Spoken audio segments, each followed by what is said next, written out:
Marcus Whitfield was 42 years old, a man who had spent the better part of 2 decades building things designed to outlast the people who signed for them.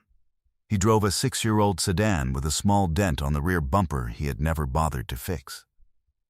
He kept the same scuffed leather notebook in his jacket pocket that he had carried since the year he passed his contractor's exam, because it still had pages left in it, and he had been raised not to throw away things that still worked. That Thursday evening, at a corner table in a restaurant on the 18th floor of a hotel his own company owned a controlling interest in, his wife sat down across from him with a man Marcus had only seen once before, and that man stood up, walked around the table, and slapped him. Open hand in front of 40 people. The sound of it made the room go quiet for 1 full second. The man said something. The wife said nothing. Marcus picked up his napkin, set it back down on his lap, and looked across at her with the same face he used to read a structural drawing. He did not know, sitting there, that the man who had just struck him was a director at a subsidiary owned by the holding company Marcus had built. The man would find out on Monday. So would she. Before we jump into the story, comment where in the world you are watching from and subscribe, because tomorrow's story is one you need to hear. The restaurant had been Renee's choice. The hotel was the Mercer Halsted on the 18th floor, all clean glass and walnut paneling, the kind of place where the busboys wore vests and the wine list ran to 40 pages. Marcus had picked the time, 7:15, because that was when she said she would be ready to talk. He had arrived at 6:40. He always arrived early. On a job site, the man who arrived last was the man who was already behind, and 23 years of running crews does not leave you. He sat with a glass of still water and watched the lights come on across the river. Marcus had spent the last 17 years building a company that did not put his face on its website. He had started as a foreman on a small commercial framing crew. He had moved from foreman to project manager to operations director to owner of his own outfit by the time he was 31, and by 38 he had bought out 2 of his competitors and rolled them under a single holding company he had named after his grandmother, Eleanor Whitfield Holdings. The name was on no signage. It owned 6 operating companies now, 3 in construction, 2 in commercial real estate development, and 1 mid-size architectural firm in the financial district. He had close to 400 employees across the portfolio. He was the kind of man who answered his own phone when he could, and who could still read a set of mechanical drawings faster than the engineers who drew them. He wore a watch his uncle had left him. He wore good suits because the work demanded it. He did not own a yacht. He did not own a vacation home. He owned a brownstone on a quiet block in Bedford-Stuyvesant that he had bought 13 years ago and renovated room by room, on weekends, with his own 2 hands. He had laid the floors. He had run the wiring. The kitchen island had been built by him on a sawhorse in the back garden across 2 consecutive Augusts. Renee had picked the paint colors. He had married Renee 9 years ago. She had been an interior decorator with a small client list and a great deal of ambition. He had not minded her ambition. He had matched it with his own. What he had given her over the 9 years was not extravagance. It was access. He had introduced her to clients. He had recommended her to developers. He had let her use the brownstone for portfolio shoots. He had co-signed the lease on her studio on Atlantic Avenue. He had made it possible. She had received it the way some people receive air, without remarking on it, and without thanking the room. Then that Thursday, and everything changed. She had walked in at 7:20 wearing a navy dress he had not seen before, and a small smile that did not quite reach the rest of her face. She was not alone. The man with her was tall, broad through the shoulders, wearing a sport coat without a tie and a watch too large for his wrist. Marcus had seen him once, at a charity gala in February, across a crowded ballroom. He had filed the face away the way he filed everything. He had not known the name. He had not asked. Renee did not sit immediately. She stood beside the table, one hand on the back of her chair, and she said, "Marcus, this is Devin. Devin Hargrove. I asked him to come because I wanted you to understand that this is real, and that I am not going to be talked out of it, and that I'd like us to do this with as much dignity as possible." Marcus looked at her. He did not look at Devin. "All right," he said. Renee sat down. Devin did not. Devin remained standing, as if waiting for something. His weight shifted from one foot to the other.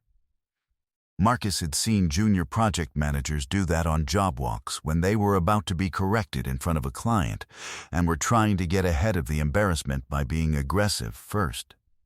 He noted it. "I've spoken to an attorney," Renee said. "I want the brownstone. I want the studio buyout. I want the SUV. I'm being honest with you, finally, because I deserve to be. I have spent 9 years of my life supporting a man who does not see me, and I am not going to spend another." Marcus said nothing. He looked at her the way he looked at a load-bearing wall a younger man had built incorrectly, not with anger, with a quiet recognition of what had to be reframed. "Are you going to say anything?" she asked. "I'll need to review this," he said. He picked up his water glass. He took one slow sip. He set the glass back down precisely on the wet ring it had left on the linen. That was when Devin spoke. He had been waiting for the silence to last long enough to interrupt. "You're going to give her what she's asking for," he said. He said it loud enough that the table next to them turned. "She's been carrying you for years. You're not going to drag this out. You're not going to make this hard for her. You hear me? You're going to give her every single thing she's asking for. Or I will personally make sure that every person you do business with knows what kind of man you are." Marcus looked at him then. He looked at him the way he looked at a wiring error, not with surprise, but with the quiet, certain recognition of a man who knows what a correct connection is supposed to look like, and what a wrong one tells him about the work. "I don't know you," Marcus said. "You don't have to know me," Devin said. "You just have to understand me." "I understand you," Marcus said. What happened next, the restaurant talked about for a week. Devin took the 2 steps around the table that brought him level with Marcus's chair. He raised his right hand and brought it across Marcus's left cheek with a flat, open palm. The slap was not soft. It rocked Marcus's head a quarter turn. The sound of it stopped 2 waiters in the aisle. The maitre d' began moving toward the table from the far end of the room. Marcus did not stand. He did not raise his hand. He did not look at Devin. He looked, for one moment, at Renee. She was looking at the floor.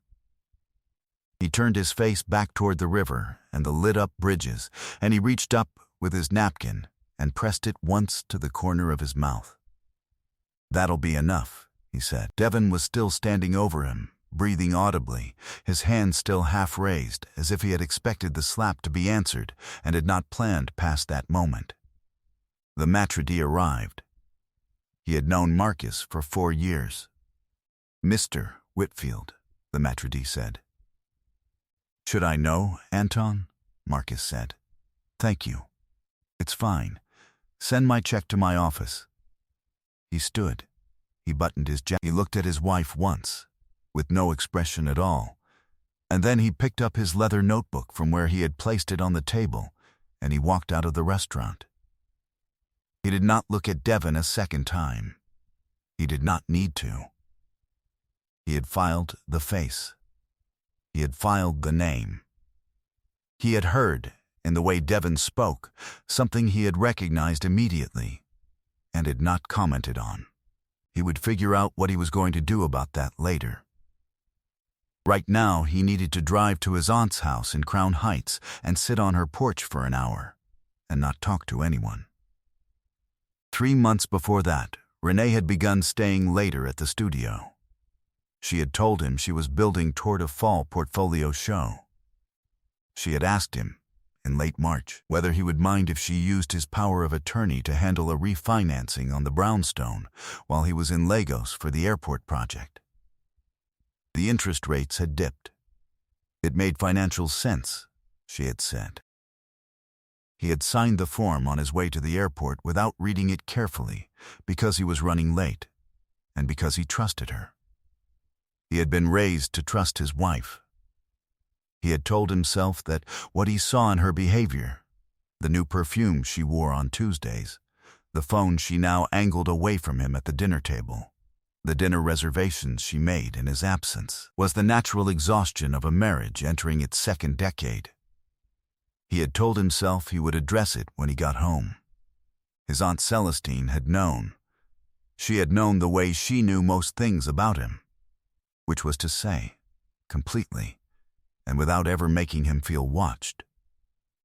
She was 68, small, straight-backed, the silver in her hair pulled into a single neat braid down her back. She had raised him from 12 after his mother had died, and she had been the one who taught him that patience was not a weakness, that it was, in fact, his most practiced skill. He drove to her house that Thursday night. She opened the door before he knocked. She did not ask what had happened. She let him sit at her kitchen table, and she put a plate of red beans and rice in front of him, and she watched him eat half of it before she spoke. "I was going to call you tomorrow," she said. "I was going to ask you to come over after work. There's something I need to show you." "Eat first," he said. "Then we'll talk." "You eat," she said. "I'll talk." She got up and walked to the small cabinet by the back door. She took out a thin manila folder. She came back to the table and she set it down beside his plate. She did not open it. "Renee came here 3 times while you were in Lagos," she said. "Once on a Tuesday, once on a Friday, once on the following Monday. She came to ask me questions she did not have a reason to ask. She wanted to know about the holdings. She wanted to know if Eleanor Whitfield Holdings owned a stake in Harmon Tower. She wanted to know if there was a way to find out what subsidiary owned what. She asked it like she was making conversation. She wasn't. I have written down the dates. I have written down the questions. I have written down what I told her, which was nothing. Marcus looked at the folder. He did not open it. "There's more," Celestine said. "There usually is." "The boy she brought tonight," Celestine said. "I assume she brought him. I assume something happened. I won't ask. But the boy's name. I'd like you to write it down for me. I have a friend at the law firm we use. Her name is Yolanda Rives. She has been doing some research for me at my request. There's a name she's been waiting for." He wrote it down. Devin Hargrove. He slid the paper across to her. Celestine looked at it for a long moment. Then she nodded once. "That'll do," she said. That was a Thursday. By the following Monday, Yolanda Rives had begun moving. She was 61 years old, a senior partner at a firm Marcus's holding company had retained for 15 years. She had pulled records by Tuesday morning. She had requested a forensic accounting review of the brownstone refinancing by Tuesday afternoon. By Wednesday, she had a junior associate sitting in front of 3 boxes of documents and a list of what to find. By Friday, she had what she needed. She came to Marcus's office on Saturday morning at 9. She brought 1 folder. She set it down on the conference table in the small private room behind his main office, and she did not open it until he had poured them both coffee and sat down. "I'm going to tell you what I found," she said. "And then I'm going to show you what I kept. I need you to let me get through all of it before you say anything." He nodded. Renee used the power of attorney you signed in March to refinance the brownstone, Yolanda said. That's what she told you she was doing. That part is true. What she did not tell you is that the refinance pulled $312,000 in equity out of the property. The funds were wired to a joint account she opened in February. The account was joint with Devin Hargrove. Marcus did not move. He looked at the folder. The money was disbursed in 2 installments, Yolanda said.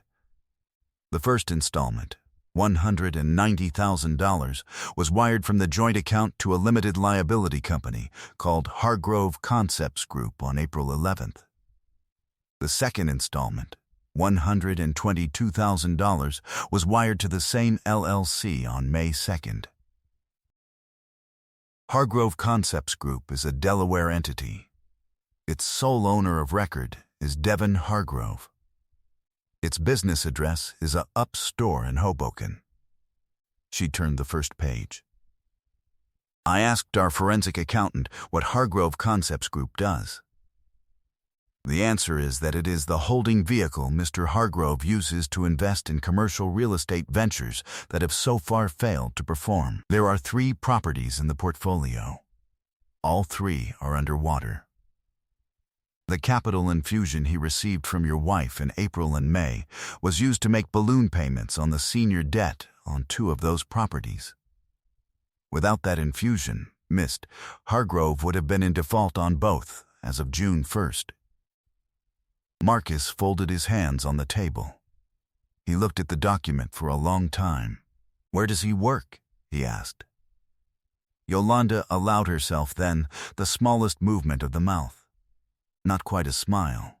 Something more like the satisfaction of a craftswoman who has reached the part of the job she has been waiting to begin. Devin Hargrove is the Director of Commercial Acquisitions at Halstead Reeves Group, she said. He has held that position for the last 14 months. Halstead Reeves Group is a wholly owned subsidiary of Eleanor Whitfield Holdings. You acquired it in 2021. Mr.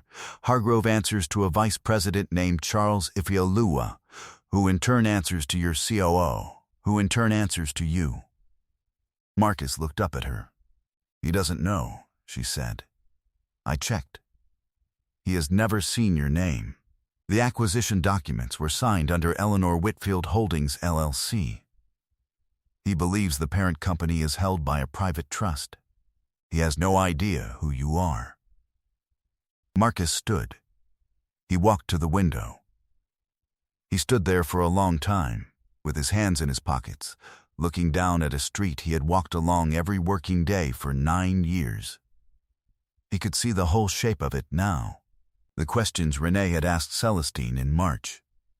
The refinancing she had handled while he was overseas. The boyfriend she had selected. The capital she had moved into the boyfriend's failing portfolio. The slap she had not stopped at the restaurant. He stood over all of it, the way he stood over a set of blueprints on a job site, not looking at any one piece, but at all of it together, feeling where the lines connected. She had not known. That was what she had never been able to account for. She had spent 9 years deciding exactly what kind of man he was, and she had been wrong about the most important thing. She had mistaken patience for the absence of capability. It wasn't. Patience was his most practiced skill. It was just the one she had never had reason to watch him use. He turned back from the window. Yolanda, he said, I'd like the meeting set for the 2nd Thursday of next month. I'd like it in our conference room on the 14th floor. I'd like her attorney present. I'd like Mr. Hargrove present, in his capacity as a director at Halstead Reeves Group. I'd like our compliance officer there. I'd like the COO of Halstead Reeves Group there. I'd like the head of HR. And I'd like you there. Of course. I'd also like a separate review opened, formally, regarding Mr. Hargrove's use of personal capital, with undisclosed origins to support site investments that overlap with sectors where Halstead Reeves Group operates. That's a conflict of interest matter. I'd like our compliance team to evaluate it independently. I'd like that report ready by Wednesday. It will be. And Yolanda, he said, I want to be precise about something. I am not pursuing this man.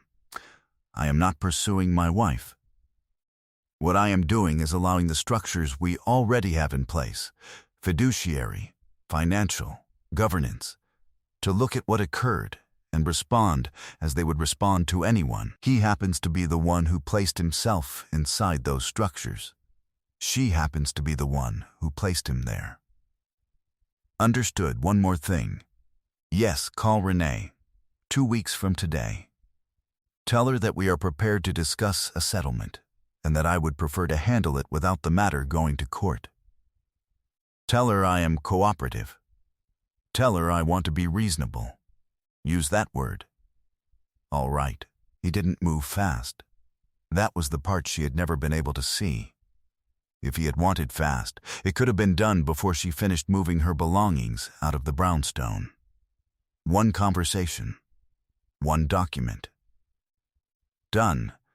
But he had learned something from 23 years on job sites. Patience is not visible to people who do not believe you are capable of it, and she had never, not once in 9 years, believed he was capable of much. 2 weeks later, Yolanda placed the call. Renee agreed to the meeting before Yolanda had finished describing it.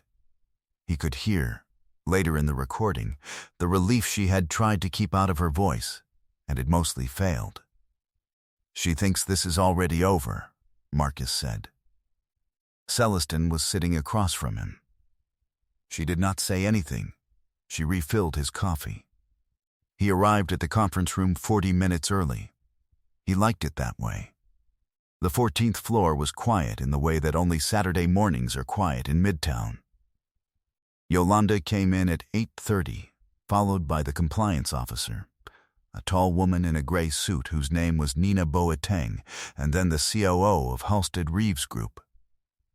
A man named Daniel Klein, who Marcus had hired personally 4 years earlier. They arranged their documents along one side of the long walnut table. 3 folders apiece. Nothing. On the walls. The view through the south-facing window showed the river and, in the far distance, the 18th-floor restaurant where the slap had landed. Renee arrived at 5 minutes to 10 with her attorney, a man named Lyle Pearson she had retained on her sister's recommendation. They came in together. That was the first signal. Renee did not look at Marcus when she entered. She looked toward Yolanda, as if Marcus were simply another person in the room. She was wearing the navy dress again. She had not, Marcus noticed, expected this to be a long meeting. Devin Hargrove walked in at 4 minutes past 10. He had been called separately.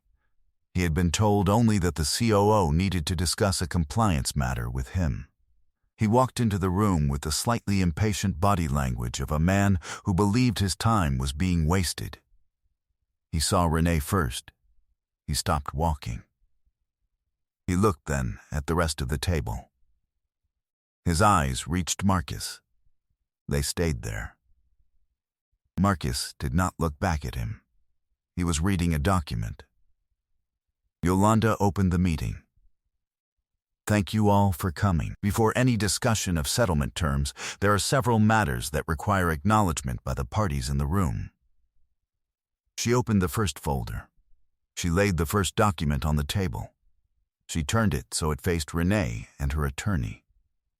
This is the refinancing instrument executed in March of this year on the property at the Bedford-Stuyvesant address. It was executed under a limited power of attorney signed by Mr. Whitfield. The equity drawn from the property at the time of refinancing totaled $312,000. She let the number sit. She turned the next page. This is the wire transfer record.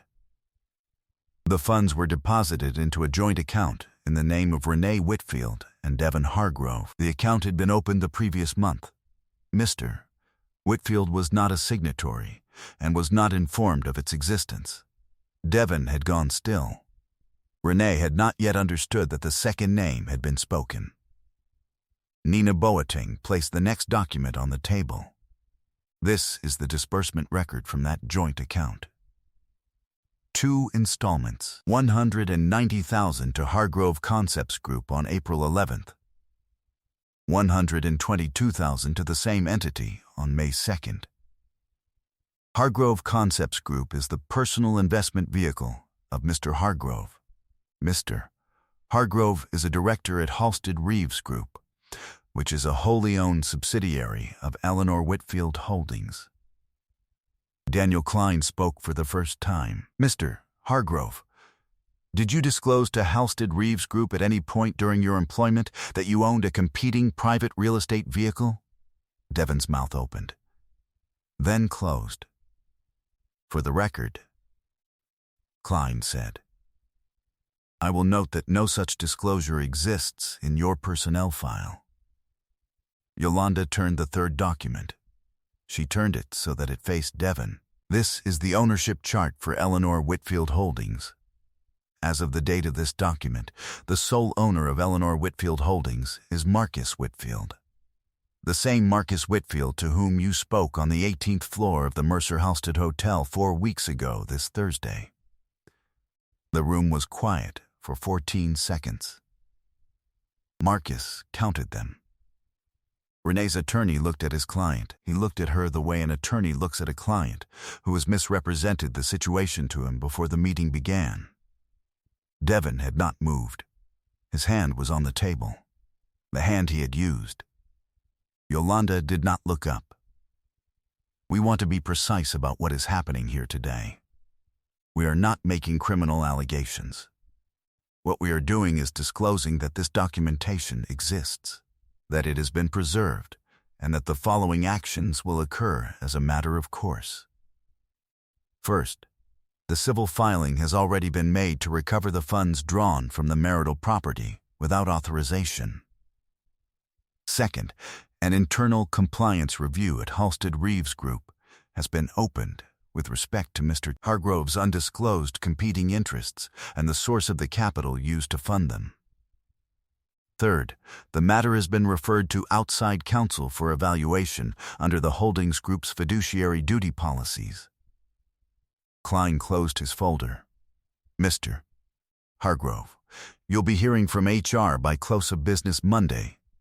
I'll ask that you not return to the building until then.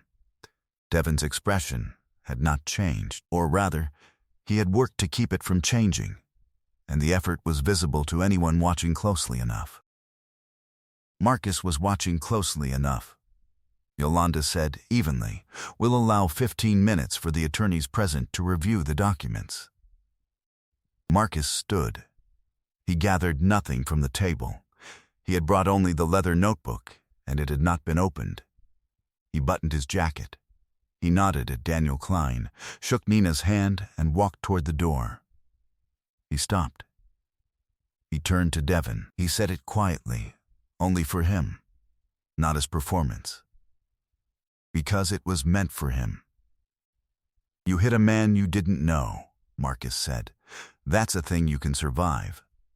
You hit your boss's boss. That's a different problem. He looked then at Renee. He said it in the same voice. You spent 9 years figuring out who I was. You decided. You were wrong. The thing I want you to understand is that I would have stayed wrong if you had wanted me to. He walked out without looking back. It did not happen all at once. Renee's attorney withdrew the demand for the brownstone within 10 days. The civil action moved forward to recover the equity she had pulled, the settlement she had imagined, the one she had walked into the meeting expecting to receive. Instead became a settlement she paid. The studio on Atlantic Avenue closed by the end of the summer. The clients he had introduced her to stopped returning her calls, not because Marcus said anything to them, because he did not say anything to anyone, but because in the industries they all moved in, people noticed who had left the room first. She was not destroyed. She was not homeless. She was, simply, smaller than she had been. She rented a one-bedroom in Park Slope. She took a salaried position at a design firm where she answered to a creative director 10 years younger than she was.